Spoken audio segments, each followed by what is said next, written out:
bitanwini kelawan tanwin, tanwine mi'atin niku. Bitanwini kelawan tanwin, tanwine mi'atin.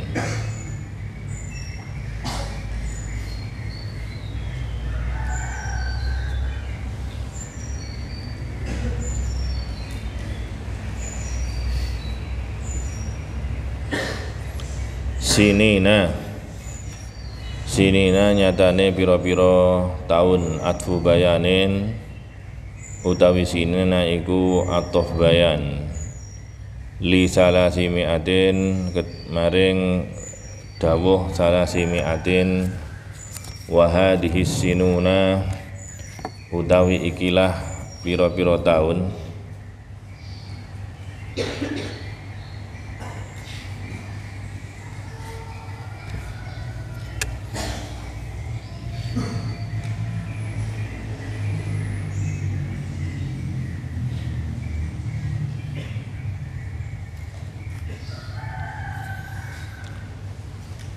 asalasu mi'ati kang 300 inda ahlil kitabi ing dalem mungguhe ahlul kitab iku syamsiyatun, iku samsiyatun taun kang bangsa samsiyah. Wa tazidu lan nambahi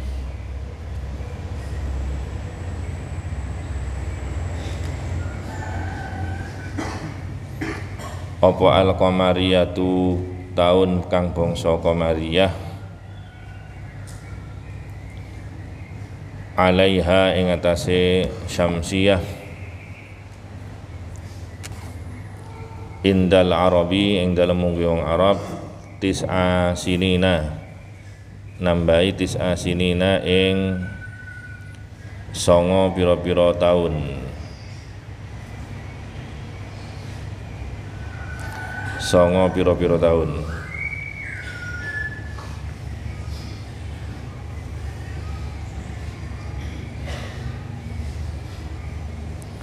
Wa qad dzukirat lan teman-teman dan tutur apa tis'a sinin fi qaulihi ing dalem dawuh Gusti Allah nyatane wasdadu tis'a, wasdadu lan nambahi sapa ashabul kahfi tis'a ing 9 taun, tis'an ing 9 taun ai tis'a sinina tegese 9 pira-pira taun, 9 pira-pira taun.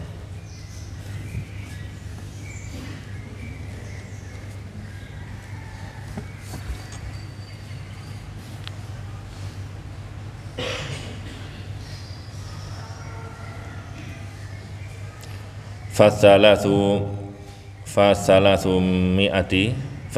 mi'ati mongko utawi 300 taun asyamsiyatu kang bangsa taun syamsiyah iku salasu mi'atin ana 300 watis'un lan 9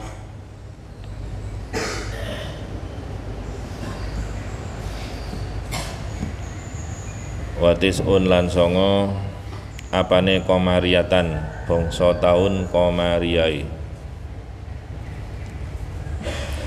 bangsa taun qamariyah.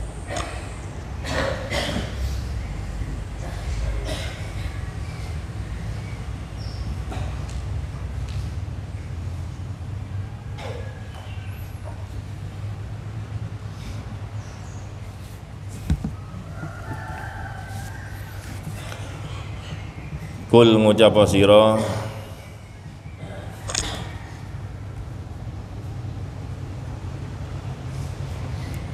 Allahu ta'ala Gusti Allah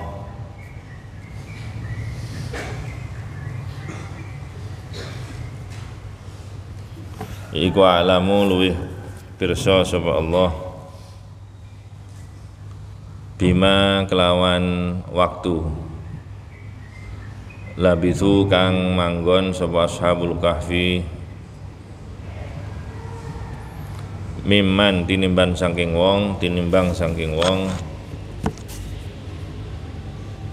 ikhtalafu kang sulaya sapa man fi ing dalem ma wa huwa utai ma labisu iku ma perkara taqaddama kang wis dadi dingin apa zikruhu nutur ma.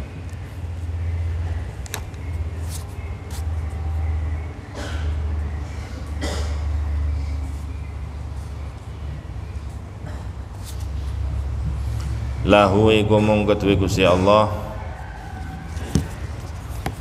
ghaibus samawati utawi barang samare pira-pira langit wal ardi lan bumi ay ilmuhu tegese ngawruhi ghaibus samawat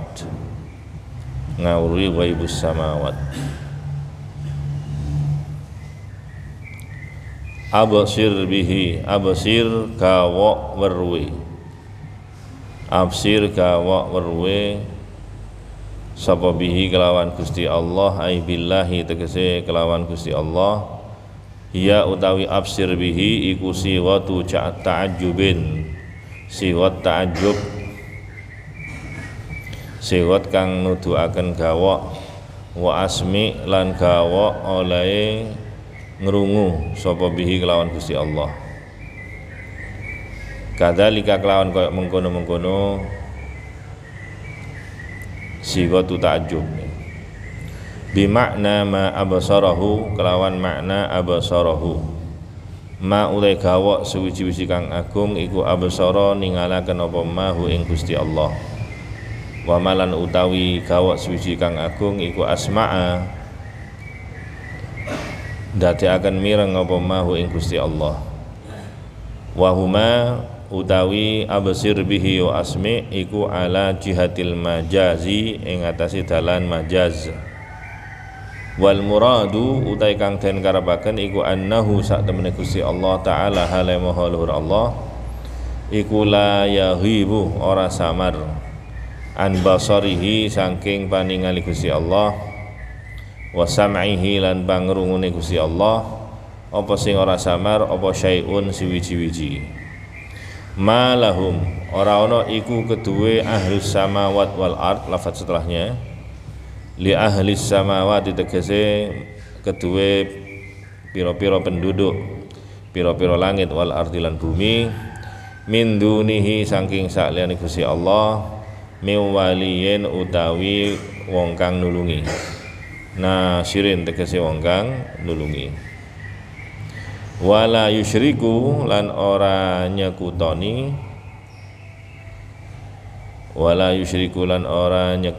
sapa Gusti Allah fi hukmihi ing dalam hukum Gusti Allah ahadan ing wong siji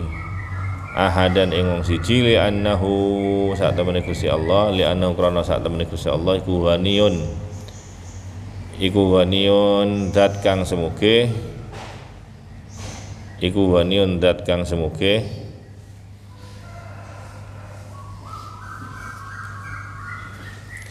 iku waniun dat kang semuge anisyariki saking sekuton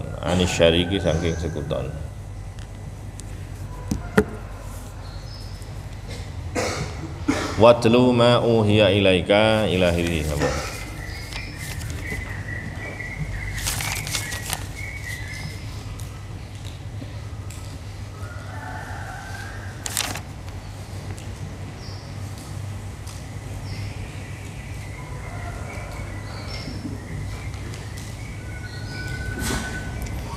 Bismillahirrahmanirrahim. Surat Al-Kahfi ayat ke-23.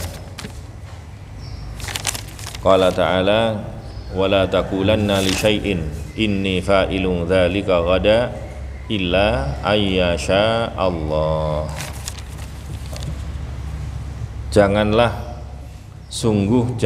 kamu mengucapkan kepada sesuatu yang akan kamu lakukan, sesungguhnya aku akan melakukannya besok, illa ayyasha Allah, kecuali dengan mengucapkan insya Allah.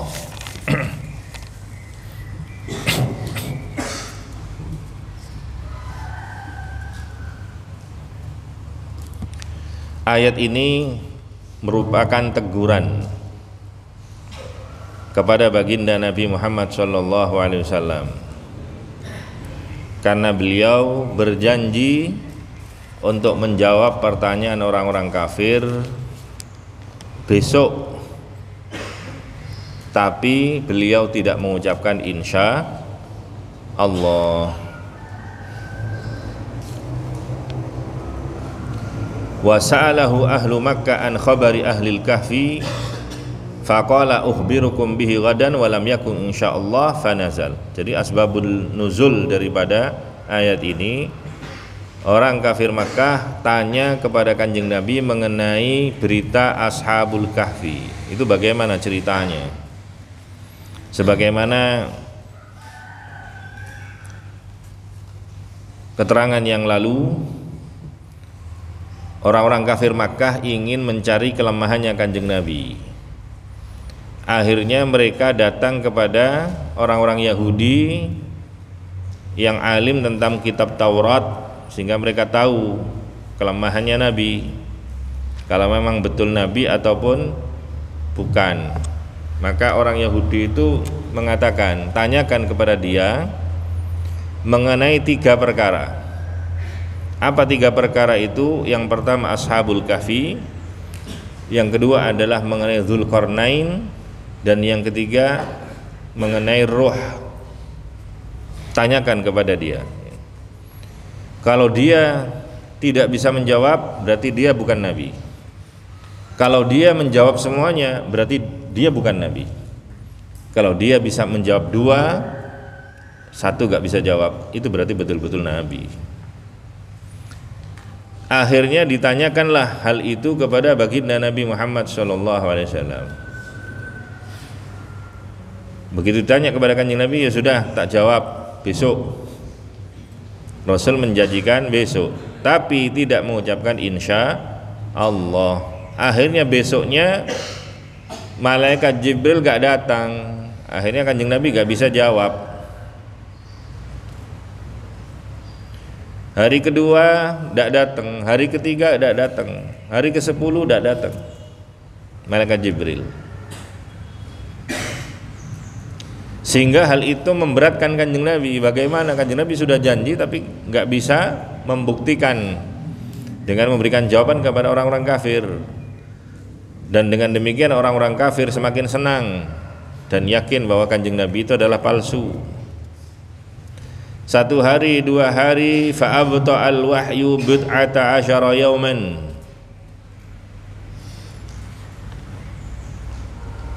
sehingga wahyu itu telat datangnya sampai belasan hari, bahkan wa arba'in 40 lebih, nggak turun-turun malaikat Jibril. Ditagih-tagih Kanjeng Nabi nggak bisa jawab. Maka setelah itu barulah malaikat Jibril datang mengabarkan kepada Kanjeng Nabi dengan memberikan teguran, wala taqulanna li syai'in inni fa'ilu dzalika ghada illa ayyasha Allah.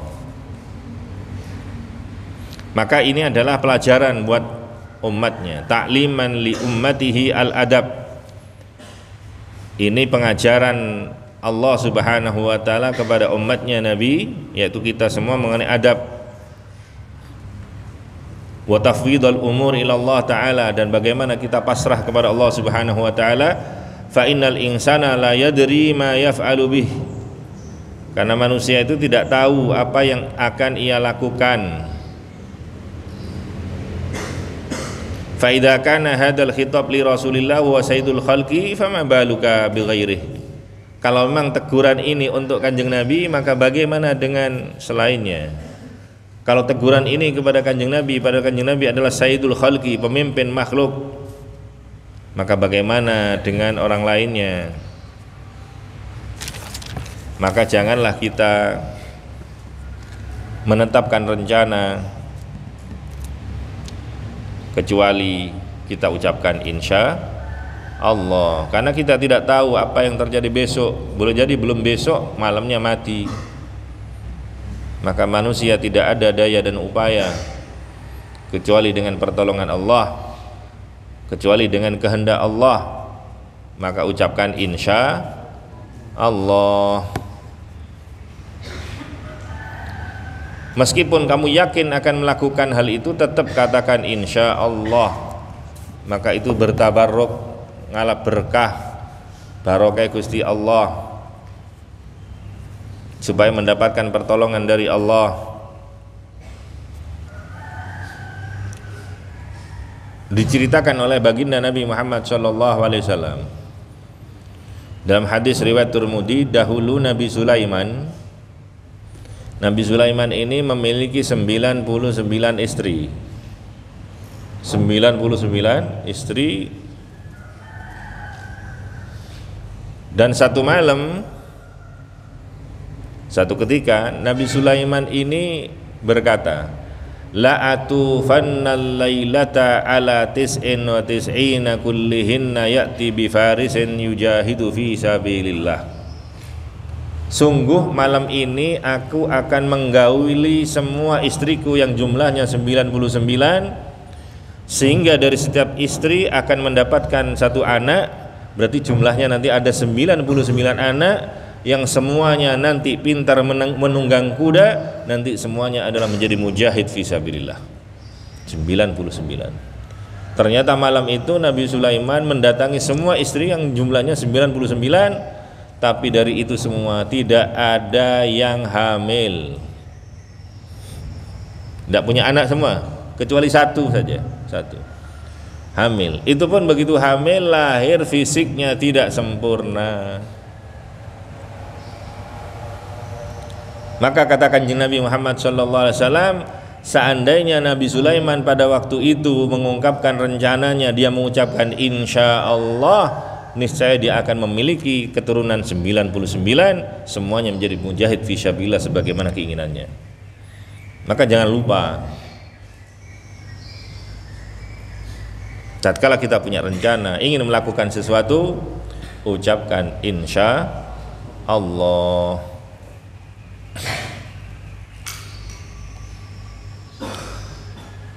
Hal ini sama dengan satu cerita.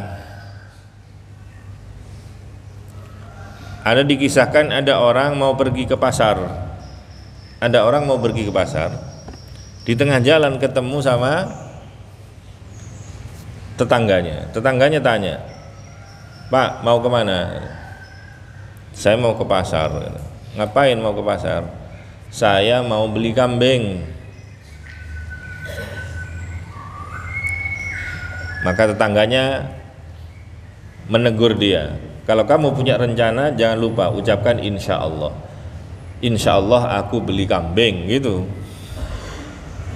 Lah apa ngomong insya Allah? Wong aku wis kete budal pasar wis cedhek. Aku ya pasti tuku dah.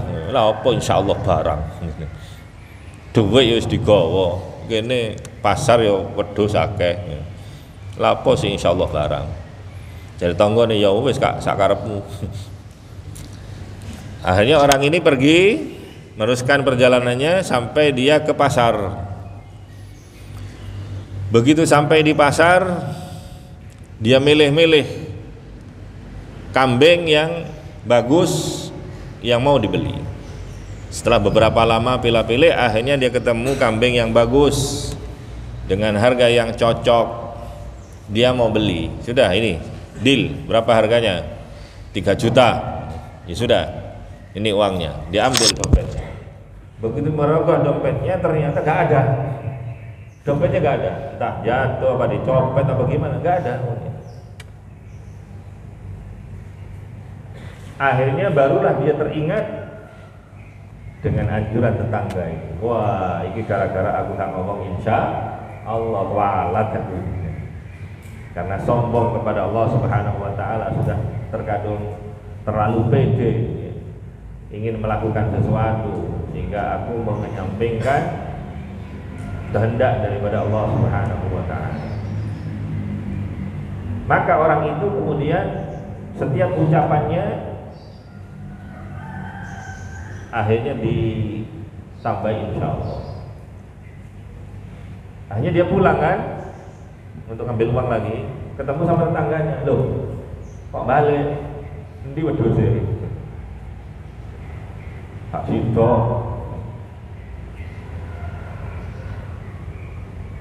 Ada duwike.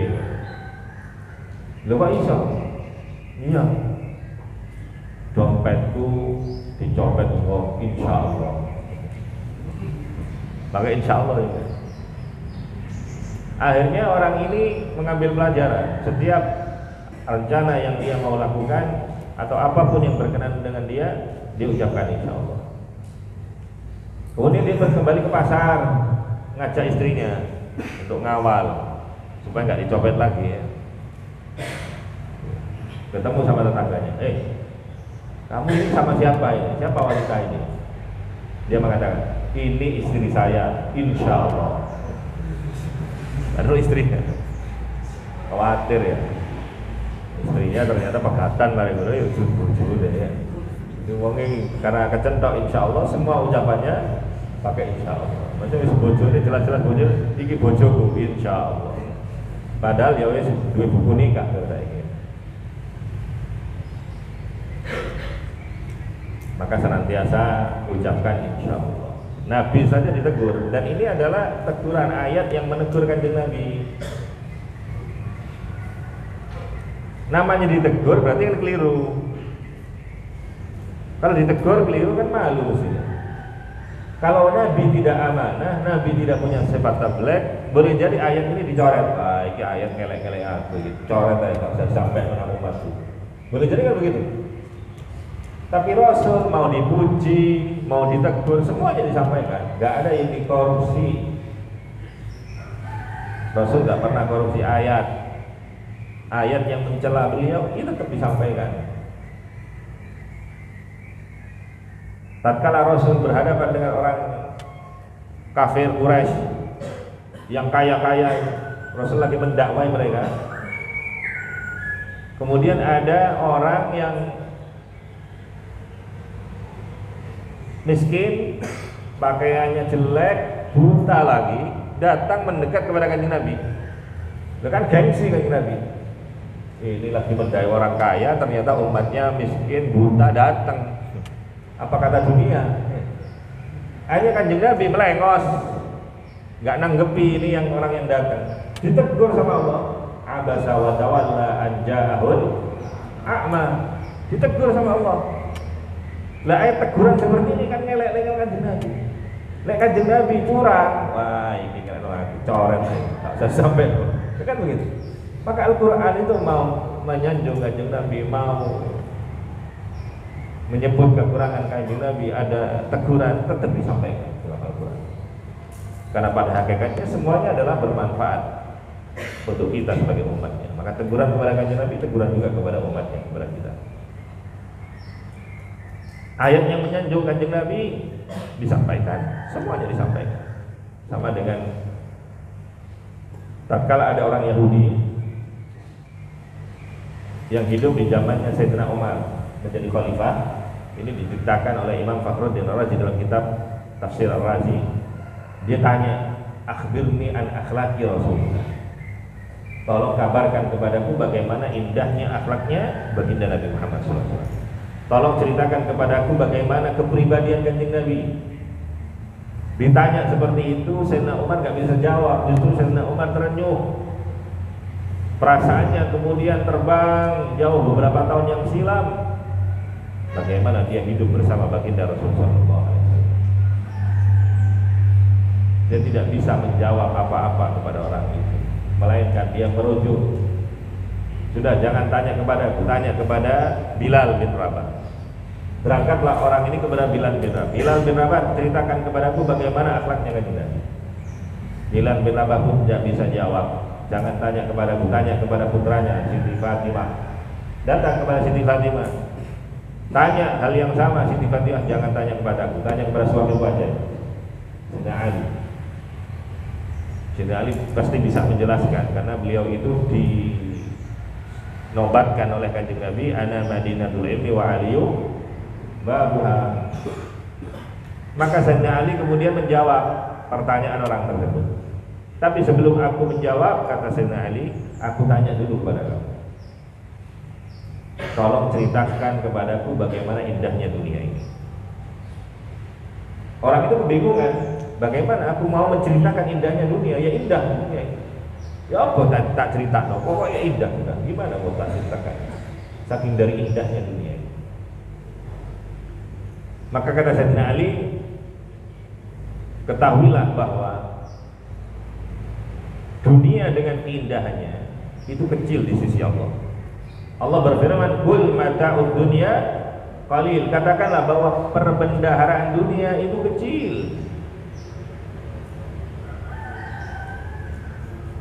Sementara akhlak Kanjeng Nabi, wa innaka la'ala khuluqin azim. Sesungguhnya engkau berada pada akhlak yang agung, yang besar. Bagaimana aku akan menceritakan sesuatu yang besar, yaitu akhlak Kanjeng Nabi, sementara kamu tak suruh cerita tentang dunia yang itu kecil di sisi Allah? Kamu nggak bisa. Tak kualitas. Maka jangan salahkan aku nggak bisa menceritakan bagaimana akhlak Kanjeng Nabi yang agung, sementara kamu nggak bisa menceritakan bagaimana indahnya dunia padahal itu kecil di sisi Allah. Ini ayat yang memuji Kanjeng Nabi, yang disampaikan. Jadi mau memuji, mau menegur, semuanya disampaikan. Maka Al-Quran tidak ada yang dikorupsi, dan semuanya menjadi pelajaran buat kita umatnya. Dan ini semua adalah firman dari Allah. Kalau Al-Quran itu karangannya Nabi, tidak mungkin Kanjeng Nabi jelek-jelekin dirinya sendiri. Betul. Negur-negur dirinya sendiri, tidak mungkin. Ini pasti dari selain Nabi. Kalau dari selain Nabi, dari siapa lagi? Kalau bukan dari Allah Subhanahu wa ta'ala. Maka beruntunglah kalian yang setiap hari ngaji Quran, karena Quran itu kalamullah. Tidak sama dengan kitab-kitab lain, itu karangan manusia. Tidak sama dengan buku-buku yang lain, itu tulisan manusia. Kalau ini adalah firman-Nya Allah, maka sungguh beruntung orang yang mempelajari Al-Quran. Khairukum man ta'allama Al-Quran wa 'allamah. Orang yang terbaik di antara kalian adalah orang yang mempelajari Al-Quran, dan kalau sudah paham diajarkan kepada orang lain. Mudah-mudahan kita semua menjadi orang terbaik di sisi Allah Subhanahu wa ta'ala. Ilahi Allah a'lam bishawab. Subhanakallahumma hamdika asyhadu an la ilaha illa anta astaghfiruka wa atubu ilaik. Assalamualaikum warahmatullahi wabarakatuh.